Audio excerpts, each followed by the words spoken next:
In part 1, we built the filter, watched it slide across an image producing a feature map, and saw how stacking convolution and pooling layers builds from edges to whole objects. That's the theory. This video is what happens when you actually try to train one of these things at real scale.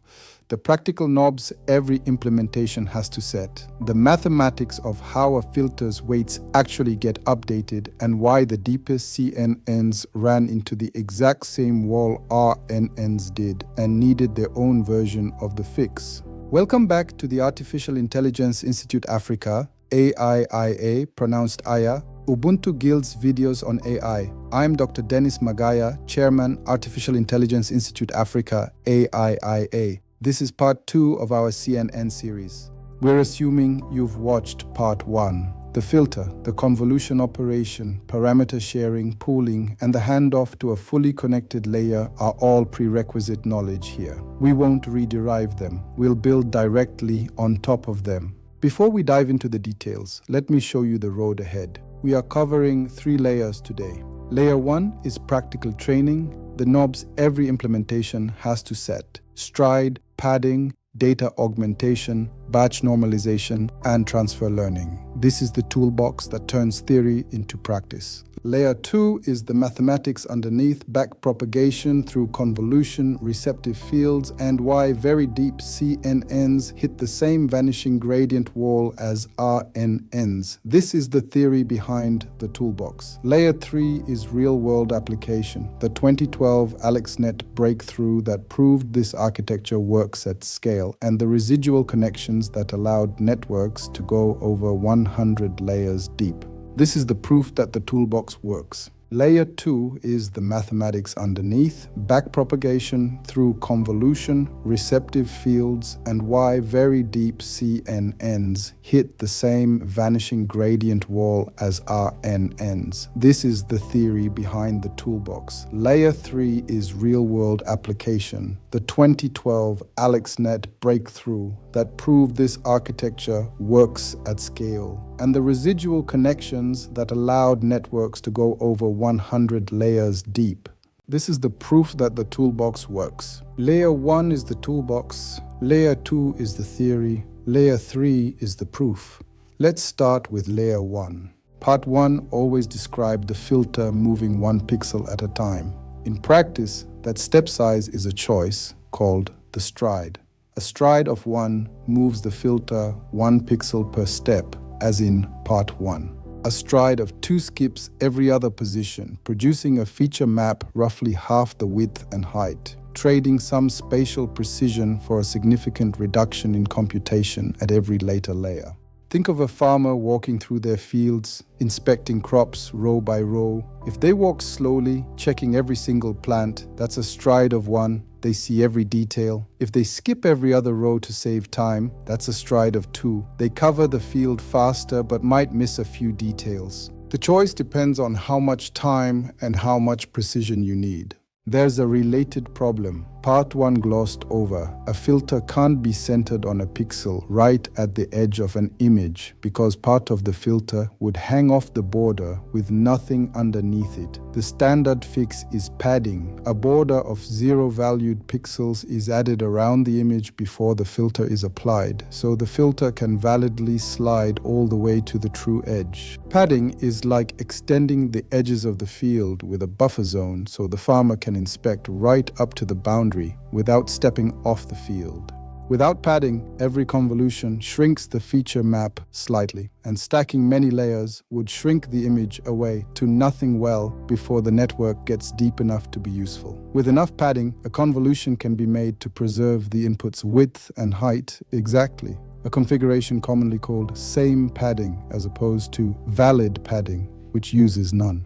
Recall from part 1 that a filter is learned by being shown many examples during training. In practice, labeled image data is expensive and limited, so data augmentation artificially expands the training set. Every image is randomly flipped, rotated slightly, cropped, zoomed, or has its brightness and contrast shifted, and each variant is treated as a fresh training example carrying the same label. A photo of a dog is still a photo of a dog whether it's flipped or slightly darker. And training the network on these variations teaches it not to rely on incidental details like exact orientation or lighting. Think of a hunter learning to recognize animal tracks. They don't just look at tracks in perfect daylight on flat ground. They learn to recognize them in mud, in dry sand, in the rain, from different angles, in different light.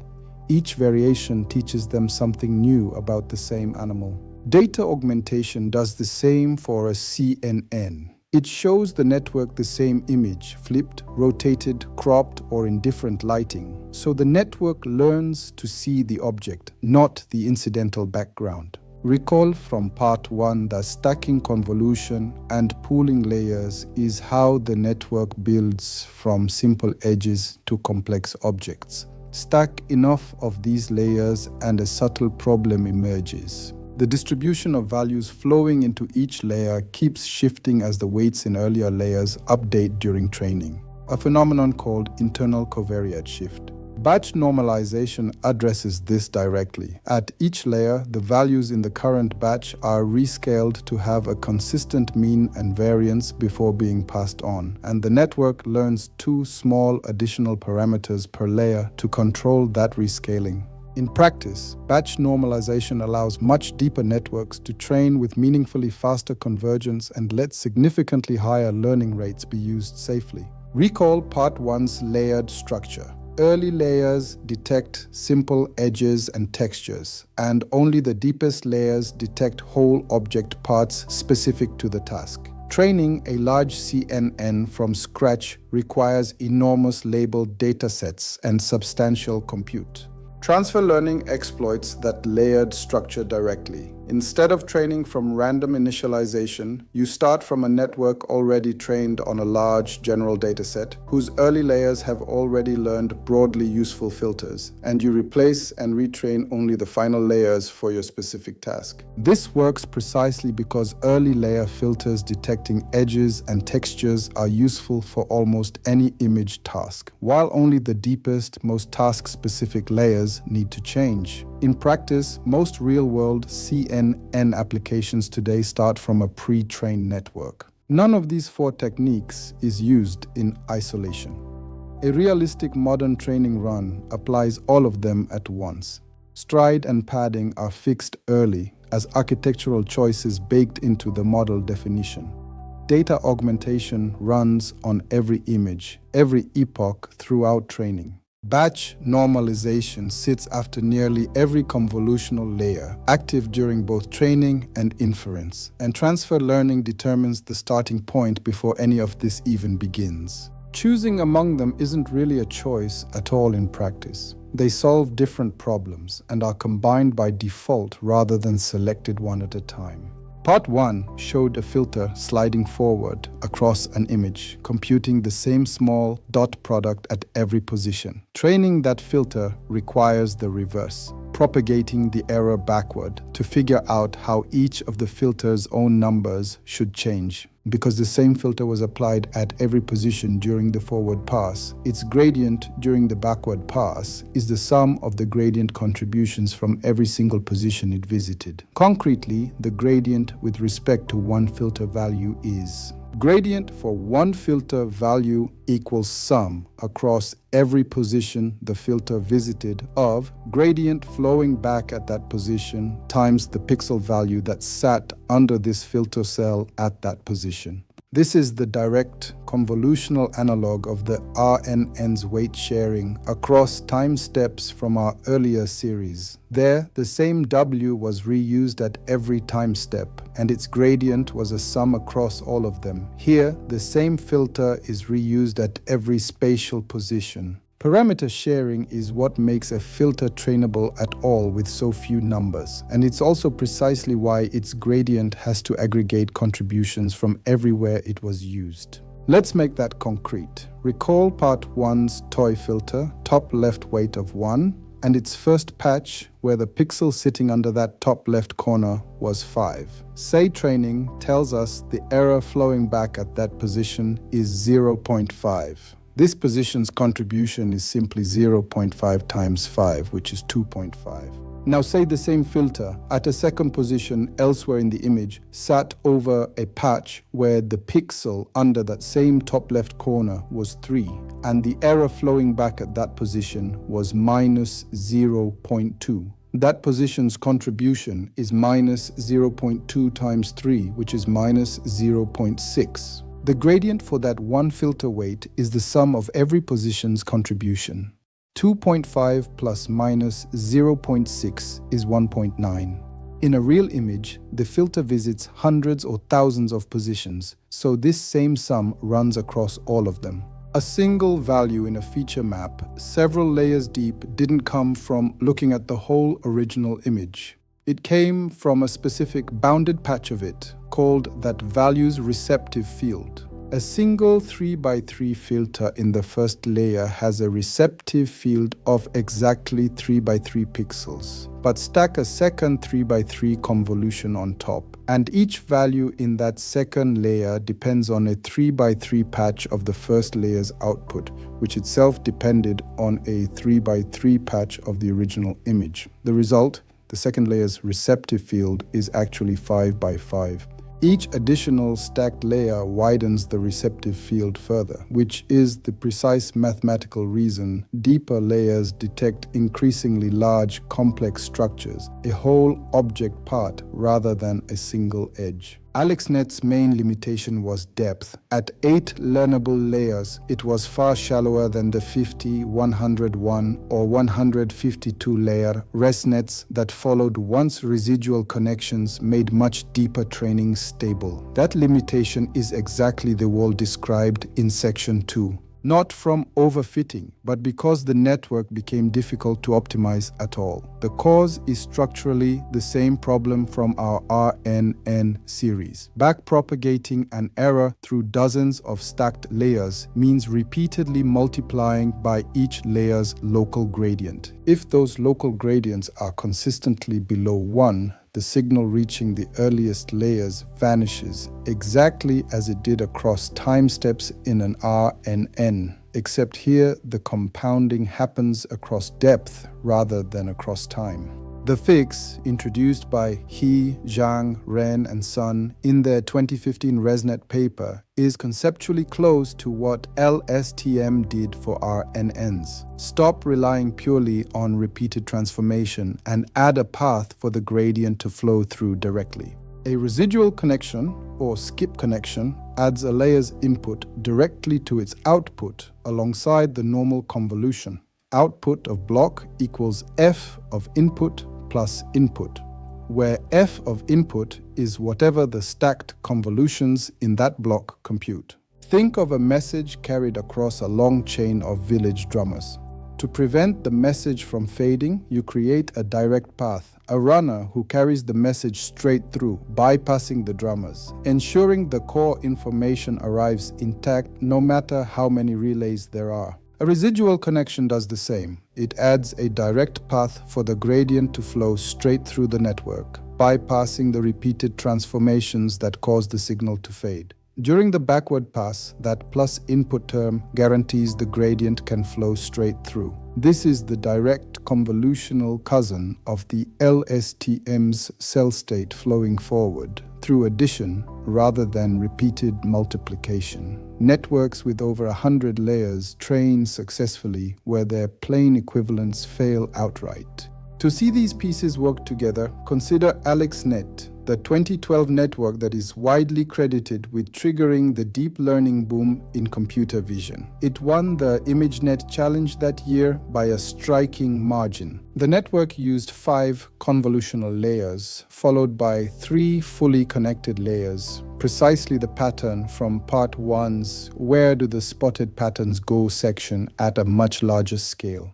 Training relied on data augmentation, exactly as described in section 1, randomly cropping and horizontally flipping training images to combat overfitting. It also introduced ReLU activations in place of saturating functions, training substantially faster. And critically, the entire network was split across 2 GPUs working in parallel because no single GPU at the time had enough memory to hold it. an early, concrete illustration of compute constraints directly shaping architecture.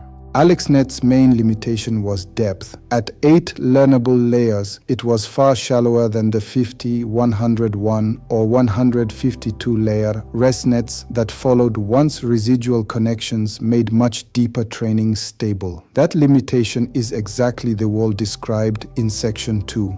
Today, CNNs are being used across Africa in diagnosing crop diseases from a single photo, in monitoring wildlife populations from camera trap images, and in clinics where a CNN can flag suspicious regions on an X-ray or ultrasound. The same principles that drove AlexNet's breakthrough, convolution, pooling, data augmentation, and transfer learning, are the foundation of these African applications. The difference today is that we have more data, more compute, and the residual connections. When we build these systems on African data, African crops, African wildlife, African patients, we are building the infrastructure for an African AI ecosystem. For anyone pursuing chartered-level expertise, these are the primary sources this material draws from: LeCun, Botu, Bengio, and Hafner, 1998. Gradient-based learning applied to document recognition, the foundational LeNet paper. Krzyzewski, Satskeva, and Hinton, 2012.